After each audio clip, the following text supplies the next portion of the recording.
নমস্কাৰ প্ৰিয় দৰ্শক, প্ৰজ্ঞান ইউনিভাৰ্ছ চেনেলত আপোনালোকক সকলোকে আন্তৰিক স্বাগতম জনাইছোঁ। প্ৰিয় দৰ্শক, জ্যোতিষশাস্ত্ৰত গ্ৰহৰ ৰাশি পৰিৱৰ্তন আৰু গ্ৰহৰ সংযোগ বিশেষ গুৰুত্ব দিয়া হয়। কেতিয়াবা দুটা গ্ৰহ একেটা ৰাশিত একত্ৰিত হোৱাৰ ফলত এনে কিছুমান যুগৰ সৃষ্টি হয়, যাৰ প্ৰভাৱত কিছুমান ৰাশিৰ জীৱনত ইতিবাচক পৰিৱৰ্তন দেখা দিব পাৰে। আগষ্ট মাহৰ 5 তাৰিখটো জ্যোতিষৰ দৃষ্টিকোণৰ পৰা যথেষ্ট গুৰুত্বপূৰ্ণ হ'বলৈ গৈ আছে। কাৰণ 5 আগষ্টৰ বুধ গ্ৰহে মিথুন ৰাশিত ত্যাগ কৰি কৰ্কট ৰাশিত গোচৰ কৰিব। আনহাতে সূৰ্যদেৱ ইতিমধ্যে কৰ্কট ৰাশিত অৱস্থান কৰি আছে। ফলত কৰ্কট ৰাশিত সূৰ্য আৰু বুধৰ সংযোগ সৃষ্টি হ'ব। সূৰ্য আৰু বুধৰ এই সংযোগৰ ফলতে গঠন হ'ব বুধাদিত্য যুগ। জ্যোতিষশাস্ত্ৰত অনুসৰি বুধ গ্ৰহক বুদ্ধি, জ্ঞান, বাকশক্তি, যুক্তি, যোগাযোগ, ব্যৱসায় আৰু গণনাৰ কাৰক হিচাপে গণ্য কৰা হয়। আনহাতে সূৰ্য হৈছে আত্মবিশ্বাস, নেতৃত্ব, সন্মান, পিতৃ, প্ৰশাসন আৰু প্ৰতিপত্তিৰ কাৰক। সেয়েহে এই দুয়োটা গ্ৰহৰ সংযোগে ব্যক্তিৰ বুদ্ধি আৰু আত্মবিশ্বাসৰ মাজত এক বিশেষ সমন্বয় সৃষ্টি কৰিব পাৰে। বিশেষকৈ যিসকলৰ জন্মকুণ্ডলীত এই যুগ শুভ স্থানত সৃষ্টি হয় বা যিসকলৰ বাবে বুধ আৰু সূৰ্য শুভ গ্ৰহ হিচাপে কাম কৰে, তেওঁলোকৰ এই সময়ছোৱাত বিশেষ সুবিধা লাভ কৰিব পাৰে। আজি আমি জানিম 5 আগষ্টৰ পৰা গঠন হ'বলগীয়া এই বুধাদিত্য যুগৰ ফলত কোন 4টা ৰাশিৰ জীৱনত ধন, চাকৰি, ব্যৱসায়, সম্পত্তি আৰু সন্মানৰ ক্ষেত্ৰত শুভ পৰিৱৰ্তন সম্ভাৱনা আছে।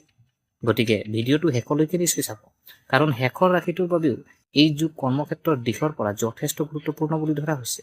গতিকে পলম কৰি আহকচোন ভিডিঅ'টো আৰম্ভ কৰোঁ। প্ৰিয় দৰ্শক, প্ৰথমতে ভাগ্যৱান ৰাশিটো হৈছে আপোনাৰ মেষ ৰাশি। মেষ ৰাশিৰ জাতক জাতিকাৰ বাবে এই বুধাদিত্য যুগ চতুৰ্থ ভাৱত গঠন হ'ব। চতুৰ্থ ভাৱক সুখ, মাতৃ, ঘৰ, সম্পত্তি, যান বাহন, মানসিক শান্তি আৰু পাৰিবাৰিক জীৱনৰ সৈতে জড়িত বুলি গণ্য কৰা হয়। সেয়েহে এই যুগৰ প্ৰভাৱত মেষ ৰাশিৰ জাতক জাতিকা পাৰিবাৰিক জীৱনত ইতিবাচক পৰিৱৰ্তন আহিব পাৰে।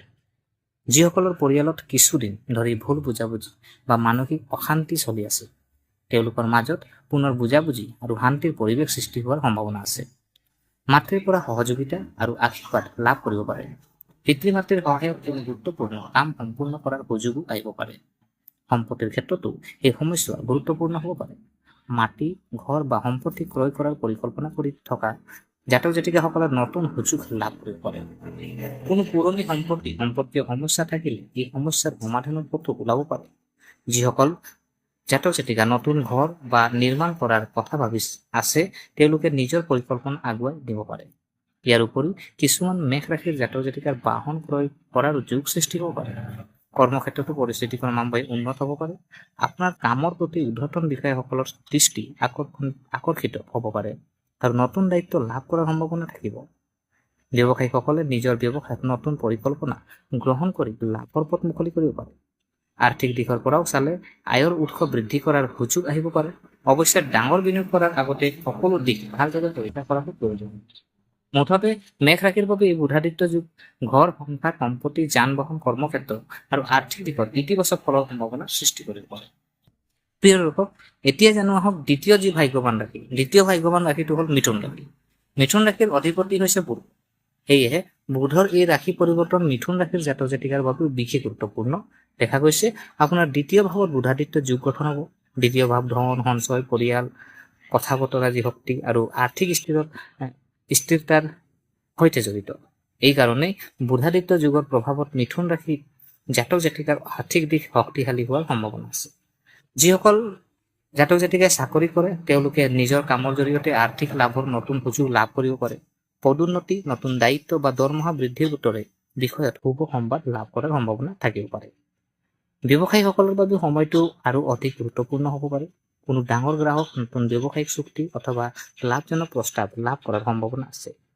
যিসকলে নতুন ব্যৱসায় আৰম্ভ কৰাৰ কথা ভাবি আছে, তেওঁলোকেও পৰিকল্পনা আগুৱাই নিব পাৰে।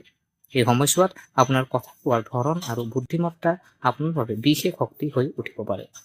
আপুনি যি কথা ক'ব, সেই কথা যুক্তিসংগতভাৱে আনৰ আগত উপস্থাপন কৰিব পাৰিলে মানুহ আপোনাৰ কথা গুৰুত্ব সহকাৰে গ্ৰহণ কৰিব। ফলত সামাজিক পৰিস্থিতি আৰু সন্মান বৃদ্ধি পাব পাৰে। পৰিয়ালৰ ক্ষেত্ৰতো শুভ পৰিৱেশ থাকিব পাৰে। পৰিয়ালৰ কোনো সদস্যৰ পৰা ভাল খবৰ লাভ কৰিব পাৰে। আৰ্থিকভাৱে যদি আপুনি কিছুদিন ধৰি সমস্যাৰ সন্মুখীন হৈ আছে, তেন্তে লাহে লাহে পৰিস্থিতি উন্নত কৰাৰ সুযোগ পাব পাৰে। কিন্তু এই সময়ছোৱাত অহংকাৰ বা অত্যাধিক আত্মবিশ্বাসৰ বাবে কোনো ভুল সিদ্ধান্ত নোলোৱাটোৱে ভাল। সঠিক পৰিকল্পনা আৰু বুদ্ধিমত্তাৰে আগবাঢ়িলে মিথুন ৰাশিৰ জাতক জাতিকাই এই সময়ছোৱাৰ পৰা যথেষ্ট লাভৱান হ'ব পাৰে। মুঠতে ধন সঞ্চয়, ব্যৱসায়, চাকৰি, বাক শক্তি আৰু সামাজিক সন্মান এই সকলো দিশৰ পৰাই মিথুন ৰাশিৰ বাবে সময়টো আশাব্যঞ্জক হ'ব পাৰে।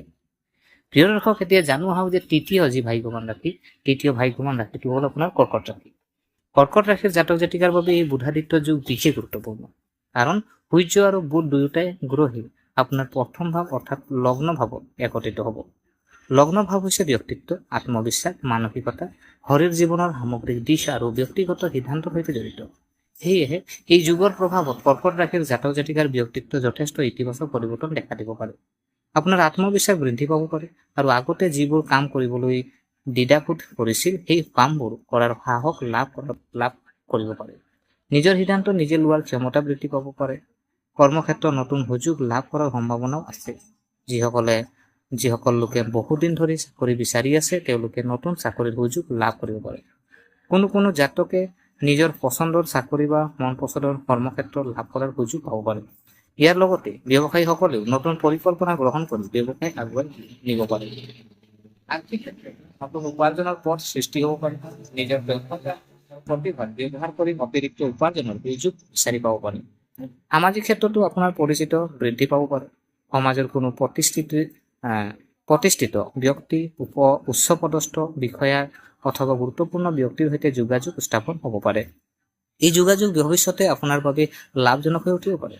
এই সময়ছোৱাত নিজৰ কথা স্পষ্টভাৱে প্ৰকাশ কৰাৰ ক্ষমতা বৃদ্ধি পাব পাৰে।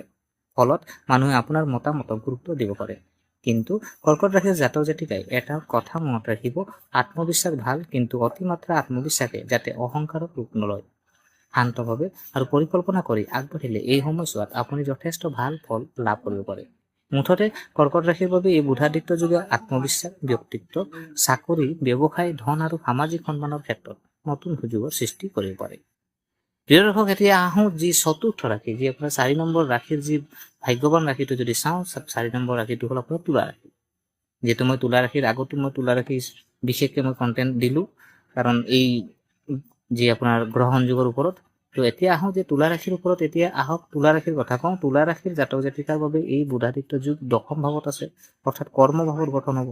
দশম ভাৱ কৰ্মক্ষেত্ৰ, পেছা, ব্যৱসায়, পদ, মৰ্যাদা, সামাজিক প্ৰতিষ্ঠা আৰু ফলাফলৰ সৈতে জড়িত বুলি গণ্য কৰা হয়।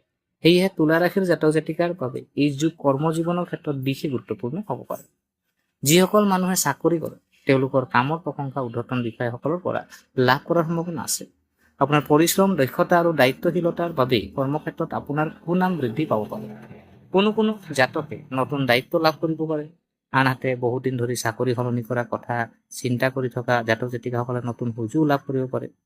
যিসকল জাতক জাতিকাই নিজৰ ব্যৱসায় আৰম্ভ কৰাৰ কথা ভাবি আছে তেওঁলোকৰ বাবেও এই সময়ছোৱা গুৰুত্বপূৰ্ণ হ'ব পাৰে।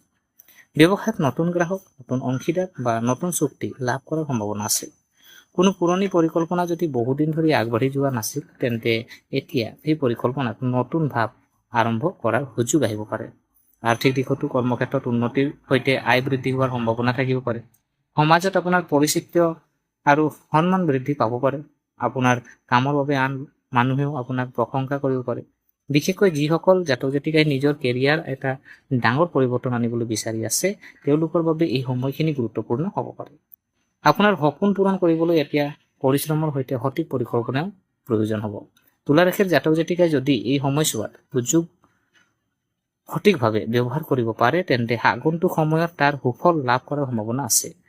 মুঠতে তুলা ৰাশিৰ বাবে এই বুধাদিত্য যুগে চাকৰি, ব্যৱসায়, পদোন্নতি, সন্মান, কেৰিয়াৰ আৰু আৰ্থিক উন্নতিৰ ক্ষেত্ৰত শুভ সম্ভাৱনা সৃষ্টি কৰিব পাৰে। প্ৰিয় দৰ্শক, 5 আগষ্ট বুধ গ্ৰহ কৰ্কট ৰাশিত প্ৰৱেশ কৰাৰ লগে লগে সূৰ্যৰ সৈতে বুধৰ সংযোগ সৃষ্টি হ'ব আৰু বুধাদিত্য যুগ গঠন হ'ব।